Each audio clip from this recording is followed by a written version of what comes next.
নবীজির গরিব সাহাবীরা একদিন এসে নবীজির কাছে অভিযোগ করছে, ইয়া রাসূলুল্লাহ, আমরা তো পিছিয়ে গেলাম। আল্লাহর নবী বলেন, কিসে পিছিয়ে গেলাম?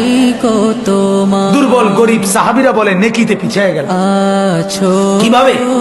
বলছে, ইয়া রাসূলুল্লাহ, আমাদের সাথে যে ধনী সাহাবী, যাদের সম্পদ বেশি, তারা অন্যান্য বন্দেগী তো আমাদের সমানই করে, আমরাও তাদের সমান করি, কিন্তু দান সদকার ক্ষেত্রে তারা তো বেশি কইরা আমাদের চেয়ে আগায় যেতেছে। আল্লাহর রাস্তায় জিহাদে দান করতে পারি না, মাল নাই, আমরা তো পিছিয়ে গেলাম নেকিতে। ওরাও নামাজ পড়ে, আমরাও পড়ি, ওরাও রোজা রাখে, আমরাও রোজা রাখি, কিন্তু আমরা তো যাকাত দিতে পারি না, আমরা তো দান সদকা করতে।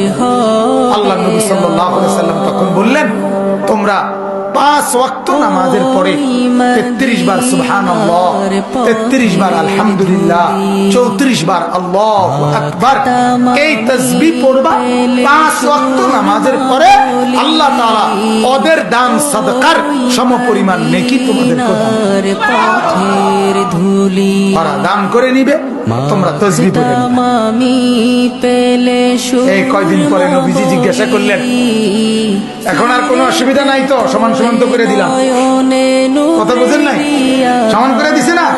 ওরা বলছি, ইয়া রাসূলুল্লাহ, এখনো সমস্যা আছে, একটা নতুন সমস্যা তৈরি হয়েছে। কি সমস্যা হইলো এখন আবার? এখন আমরা থেকে শূন্য শূন্য এই তাসবিহ গুলা হেরাও পড়ে, কি উপায় হবে? এখন কি করে? আল্লাহ নবী সাল্লাল্লাহু আলাইহি ওয়াসাল্লাম তখন যে আমলটা করছে, মানে যে আচরণটা তখন নবীজি যে করছে, এটাই এখন আপনারা করবেন। মানে হাসি দিছে, নবীজিও কি দিছেন? এই কথাইটা শুনে হাসি।